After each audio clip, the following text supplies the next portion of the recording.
Olá, tudo bem? Neste vídeo vamos dar seguimento ao nosso curso de Matemática do Ensino Médio, hoje tratando sobre coordenadas de um ponto, mas isso depois, logo em seguida, ok?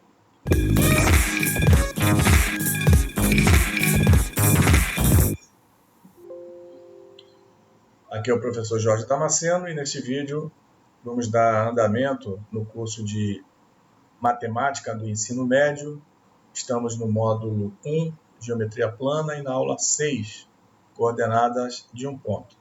Mas antes eu peço que você se inscreva no nosso canal e também deixe o seu like, beleza? Então vamos lá. Então, coordenadas de um ponto. É mais um tema muito importante, né, da matemática, principalmente que os concursos, né, de Enem, vestibulares e concursos em geral, sempre nas provas de matemática aparecem questões que envolvem interpretação de gráficos, de coordenadas de ponto, etc. Então, esse conhecimento ele é essencial e serve de base, né, para uma série de outras demandas que a gente vai ter na sequência do nosso curso, ok? Então, o termo coordenada de um ponto refere-se a um dos elementos que determinam a posição desse ponto em uma linha, superfície ou espaço, né? Por exemplo, né, no caso dessa linha reta aqui, né, temos aqui os pontos P, Q, R, que estão, né, digamos assim, dimensionados com relação ao ponto O, que a gente vai chamar de origem, certo? Então, nesse caso específico, eu sei que Q está, né, digamos assim, se eu definir como positivo, tá, todo deslocamento a partir de O à direita, e negativo todo deslocamento de O para a esquerda. Então, o ponto Q estaria a menos 5,2 unidades, enquanto que o ponto P estaria a mais 4 unidades. E o ponto R a raiz de 3 unidades de O. Beleza? Então vamos continuar. Quando falamos da reta real, sabemos que a cada ponto dessa reta está associado um número real e vice-versa, tá? Então, como eu já havia comentado aqui, explicando, né, cada ponto, P, Q, R, em função, né, lógico, da origem O. Continuando aqui nosso estudo, dado um ponto na reta real, podemos facilmente identificá-lo com um número real que, em módulo, representa sua distância até o ponto O, tomado como referência. Então, como a gente falou, né, a questão do posicionamento, né, do ponto O, a referência, a gente tem como, digamos, indicar a posição de todos os outros pontos, partindo da premissa da definição do sentido, né? Ou seja, à direita de O, caminhando à direita de O, seria positivo e para a esquerda, negativo. Como ele falou, em módulo, né? Então, em módulo, eu sei que não representa, os valores são semelhantes, mas é importante com relação ao sentido a gente ter a ideia da direção, do sentido que a gente está considerando. Então, nesse caso, né, é importante a gente saber. Ou seja, para o ponto Q, né, ele estaria, né, a menos 5,2 unidades de O, da origem, enquanto para o ponto P e o R estariam, né, a 4 unidades e a raiz de 3 unidades, respectivamente. Se o ponto estiver à direita de O, como eu falei, o número real será positivo. Se estiver à esquerda, o número será negativo, como eu acabei de falar. Identificação. Como a gente identifica esses pontos? No caso aqui, a coordenada do ponto Q, ela está a Q, entre parênteses, a menos 5,2. Aí unidades, né, de medidas ou coisa tal, né, metro, centímetro, quilômetro, não importa. Coordenada do ponto R, R raiz de 3, ou seja, está a mais raiz de 3 da origem. Coordenada do ponto P está a 4, unidades de medida positivas, do ponto O da origem. Assim, na reta real, cada ponto é identificado a partir de um único número, que é a coordenada desse ponto. Ou seja, no caso da reta, uma simples medida é suficiente para posicionar esse ponto. Vamos agora conversar um pouquinho sobre sistema cartesiano ortogonal. Primeiro temos, se tomarmos um ponto em um plano, podemos traçar infinitas retas desse plano que passam pelo ponto. Então, diferentemente de uma reta, se eu estiver no plano e tiver um ponto, por esse ponto, como foi falado, ele passa infinitas retas por ele, ou seja, por um ponto só, a gente não consegue determinar especificamente esse ponto dentro do sistema que a gente vai chamar de sistema cartesiano. Então, assim, para localizar pontos em um plano, já não basta simplesmente determinar um número real que está associado ao ponto em uma reta, pois, dependendo da reta escolhida, teríamos coordenadas diferentes, tornando impossível a localização precisa desse ponto, como eu havia já comentado anteriormente. Ou seja, no plano, a gente vai depender não só de um ponto, mas de mais pontos, mais um ponto, que é o que a gente vai comentar agora. Para determinar a localização de um ponto no plano, utilizamos o chamado sistema cartesiano ortogonal. Ortogonal é de perpendicular, forma 90 graus, ok? Que é estabelecido por duas retas orientadas, denominadas eixos, perpendiculares entre si, num ponto O, que é a origem, tá bom? Então, vamos lá, continuar o conceito para depois a gente entrar no esquema e conseguir enxergar isso melhor. Os eixos são identificados pelas letras X e Y. O eixo X é denominado eixo das abscissas e o eixo Y é denominado eixo das ordenadas. Esses eixos perpendiculares entre si dividem o plano em 4 regiões, chamadas quadrantes. Ok? Então, são informações importantes relacionadas ao sistema cartesiano ortogonal. Tá bom? Então, vamos para o esqueminha que nos dá uma maior facilidade de memorização.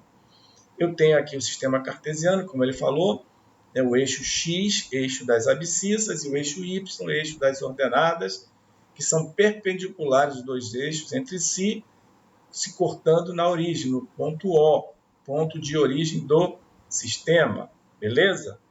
E também foi falado que esses dois eixos, ou seja, o eixo das abscissas e o eixo das ordenadas, eles formam aqui o que chama-se de quadrante, o 4 quadrante. Primeiro quadrante, como na posição indicada, o segundo quadrante, terceiro quadrante e o quarto quadrante. Tá? Beleza? Qualquer ponto do plano pode ser localizado através desse sistema, ou seja, com o sistema cartesiano ortogonal, nós podemos posicionar qualquer ponto no plano, sem nenhum tipo de problema. Vamos lá, vamos continuar. Agora veja o ponto P. O ponto P ele é posicionado através de pontos pertencentes à abscissa, o eixo X, através do ponto da abscissa A, e no eixo das ordenadas, através do ponto B, do valor B. Y igual a B, eu tenho a ordenada do ponto P, e X igual a abscissa do ponto P. Então, o meu par ordenado, que a gente chama, AB, ele é composto A primeira letra sempre é a abscissa do ponto P, e o segundo ponto sempre é ordenada do ponto P ou do ponto qualquer, do ponto que estivermos considerando. E o A e o B aqui são as coordenadas, no caso aqui, do ponto P. Beleza? Dizemos que o ponto P tem a abscissa A e ordenada B, como eu já havia comentado. Ponto P, abscissa A, ordenada B.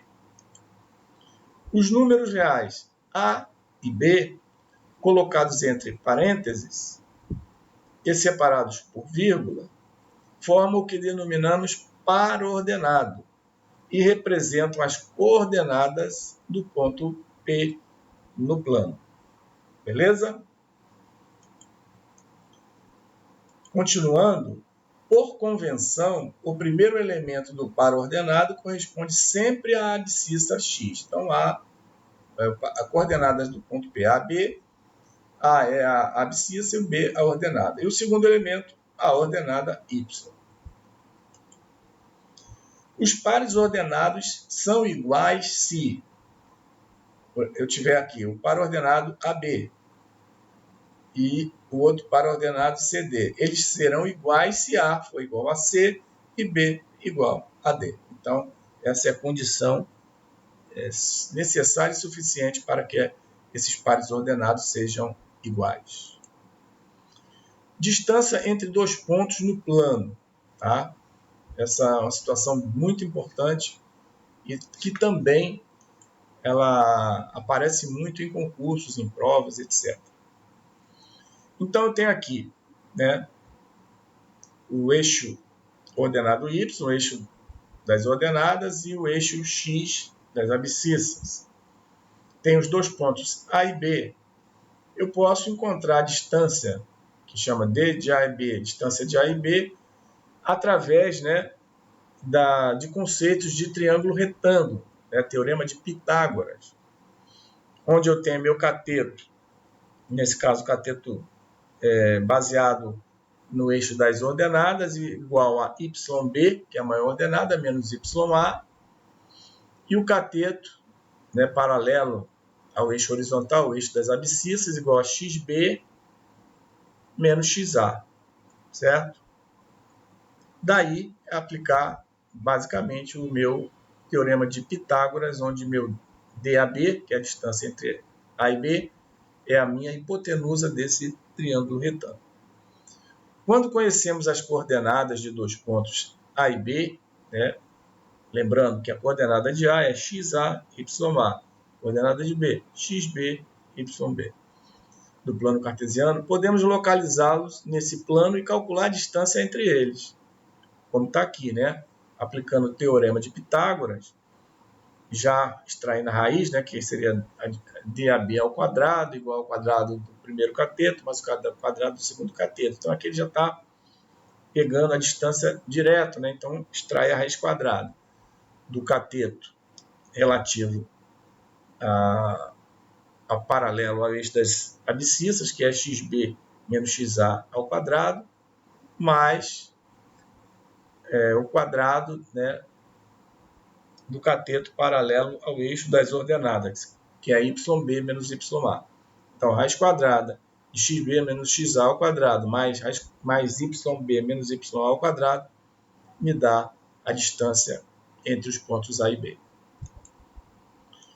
Vamos agora, para fixar esse conceito que a gente viu até agora, fazer aqui alguns exemplos. Primeiro, um ponto P A2, ou seja, A é a abscissa, né, dentro do eixo X, e o 2 no eixo Y, eixo das ordenadas. É equidistante dos pontos M e N, ou seja, P está a uma mesma distância de M e de N, sendo que M 3 e 1, x igual a 3, y igual a 1, e N 2 e 4, x igual a 2, y igual a 4. Calcular a abscissa A do ponto P.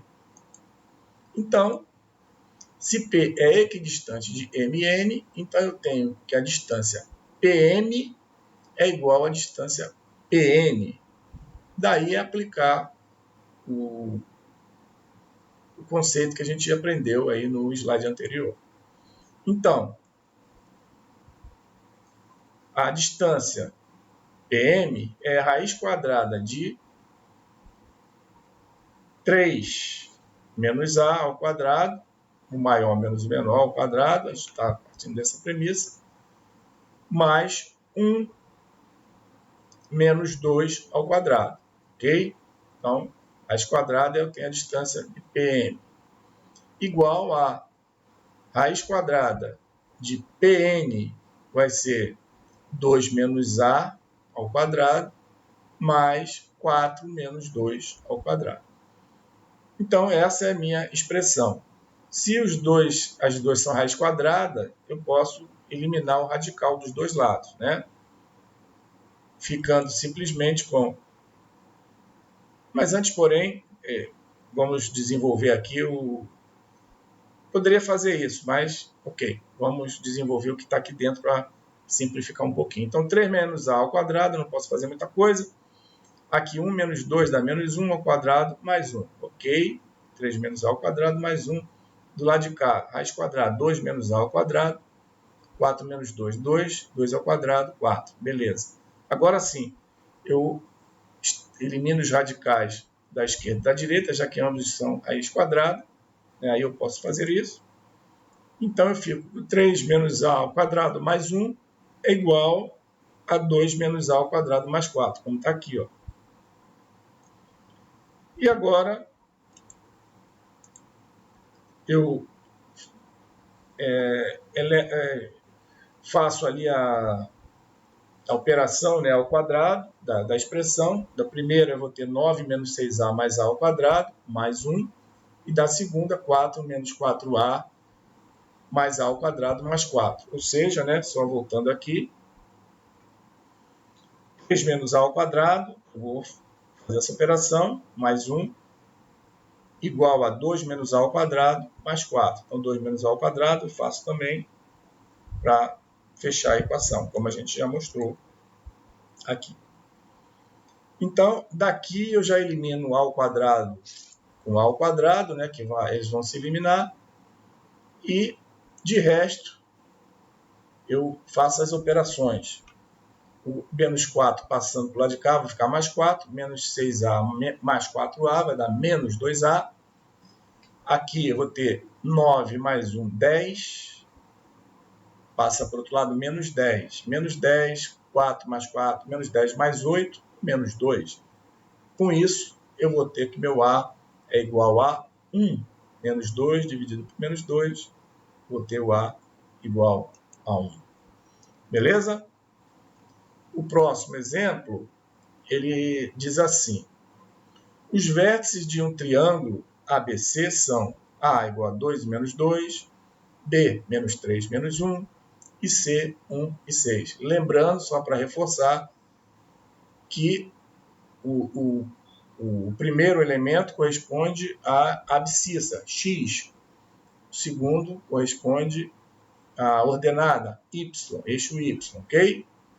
X igual a 2, y igual a menos 2, x igual a menos 3, y menos 1, x igual a 1, y 6. Demonstrar que o triângulo ABC é isósceles. Então, para eu conseguir fazer essa questão, eu tenho que saber as características do triângulo isósceles. Ele é o triângulo que possui dois lados iguais e dois ângulos iguais. Então, essa é uma situação. Então, vamos lá. Primeiro, vamos determinar os comprimentos dos lados do triângulo ABC, que serão as minhas distâncias. Por exemplo, distância de A até B. Aí eu vou pegar de A até B, então eu vou ter menos 3 menos 2 ao quadrado, raiz quadrada, né? Mais menos 1 menos 2, que é mais 2, menos 1 mais 2 ao quadrado. Aqui vai dar menos 5, 5 ao quadrado, menos 5 ao quadrado dá 25, menos 1 mais 2 dá 1, ao quadrado dá 1. Então, 25 mais 1, raiz quadrada, raiz de 26. Distância de AC. AC. Então, vou ter 1 menos 2 ao quadrado, mais 6 menos 2, 6 mais 2 ao quadrado, que está aqui. 1 menos 2 dá menos 1 ao quadrado dá 1. 6 mais 2, 8 ao quadrado dá 64. Raiz quadrada de 64 mais 1, raiz de 65. Distância de BC. Fazendo a mesma coisa, vou ter 1 mais 3 ao quadrado, mais 6 mais 1 ao quadrado. Fazendo aqui 1 mais 3, 4 ao quadrado dá 16. 6 mais 1, 7 ao quadrado dá 49. Raiz de 16 mais 49, raiz de 65. Então, como eu tenho duas medidas, dois lados com raiz de 65, eu já posso afirmar, né, que o nosso triângulo é isósceles, sim. Então, como DAC igual a DBC, que é diferente de DAB, o triângulo dado tem dois lados congruentes. Portanto, logo é isósceles.